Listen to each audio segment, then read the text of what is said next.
Hi everybody, I'm Melissa McLean, Director of Delivery here at Qualigence International. I have one of my delivery leads, Jen Sula, here with me today to talk about recruiting passive candidates. So Jen, let's get down to it. Passive candidates, this market, what are your thoughts? I feel like that is the market in a nutshell right now. I feel that there's a lot of candidates that are happy in their role and with their current companies. So every day I'm coming across those that are not actively in the market, but they're open to hearing about new opportunities. Do you feel like you're recruiting mostly passive candidates now, more so than ever? Yes, on a day-to-day basis, I definitely would say that there's more passive than active candidates that I work with. Why do you think that is?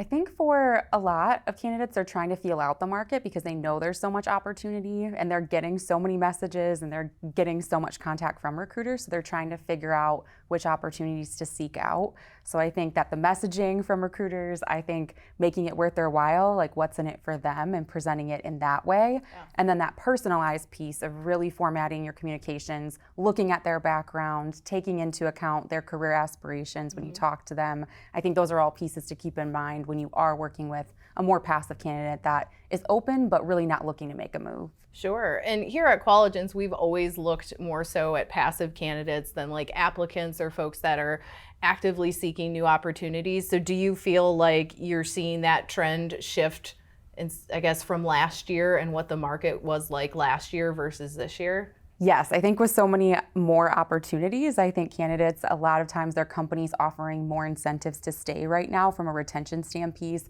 There's bonuses that are being offered at a greater rate, benefits that are getting added on to their package at most companies. So I think that employers are also doing their best to remain competitive with the market. That's a great lead in. What are you seeing from the client side of things in terms of, are they looking for more passive candidates now than ever before? Yes, I would say that they are very open either way, but I would say from my perspective of working with different clients and just what they are sharing about their competition of what we can scope out, maybe there's certain companies that profile works for from a candidate standpoint that they want to be able to narrow down. It could also, be from their standpoint, conversations with their leadership. So one of my clients I'm working with, I'm having any passive candidates that aren't open to they're open to new opportunities but aren't looking to make a move, talk with their chief strategy officer first before going through the interview process. So I think finding those creative ways to further attract those type of candidates makes a difference. And now just because we're looking essentially for a lot of passive candidates right now due to the market, and we always have looked at passive candidates here at Qualigence, what about active candidates? Do you ever bypass, or are there times when maybe you put forward an active candidate versus a passive one? Yeah, I would say that there are times typically where I'll do like the reverse, and if it's a passive candidate, but they are open to hearing about a new opportunity and they have a stronger background, maybe their interests just more align with the opportunity, instead of seeking out the active candidate and presenting that candidate first, I'll go with the passive candidate first and just be able to have them weigh out more about the opportunity. And then from there, touch base about the active candidate as well. And are there instances where clients might say, Jen, I only want to see passive candidates from you, even though you have a great active candidate that you want to present? How would you handle that, or how have you handled that? Yeah, one of the clients I'm working with right now is a consulting company, and that is what they mainly want to see as passive candidates. Okay. So I am doing my best, any of their main competitors, talking with any of those candidates and seeing if they are open to making a move, just based on like their niche market, based on what the company's offering. They have a different type of like venture side of their business that appeals to a lot of those passive candidates. So really scoping that out. And then when I have the conversation, really asking that question about career aspirations, interests, passions, and really being able to see, does it make sense for that candidate? Yeah, I think that's it, making sure you understand the candidate's motivations always, especially when you're trying to present an active versus passive candidate to a client. It's great to say somebody could be looking for work for a multitude of reasons that isn't listed on their LinkedIn, or telling everybody that they're advertising, right, that they're looking for a new position or applying. So I think that's great to continue to consult the client. Absolutely. And I think I see that a lot more, Yeah. where typically passive candidates, just because compensation is a sticking point in the market, Sure. doesn't mean that's the main driver for a lot of candidates. For many, it could be that they're looking for a different type of work in their field.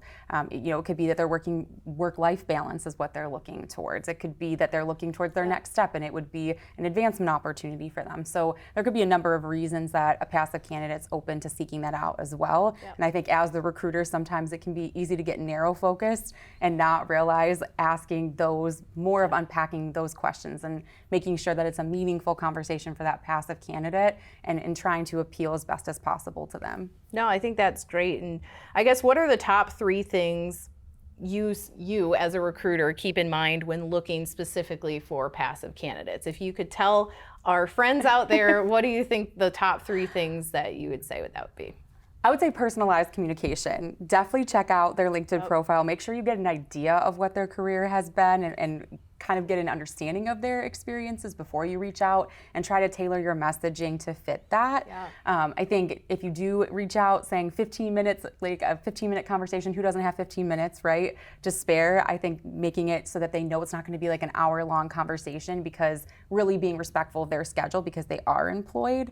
And I think the third thing is finding creative ways to be able to further appeal. So like the one client I'm working with saying the chief strategy officer would be open to having an exploratory conversation. Yeah. And that's something that I think appeals to a lot of passive candidates, Sure. because they're like, oh, I could talk to directly who I would be working for, and I can learn more about the culture and the team and the benefits from a different perspective. That's awesome. These are great tips, Jen.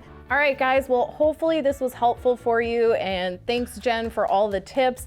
Here at Recruiter Fuel, we're continually trying to bring up real-world in-market scenarios that are happening right now. So if you are looking to continue and learn more, please feel free to go to our recruitmentedu.com website for more information. Thanks all.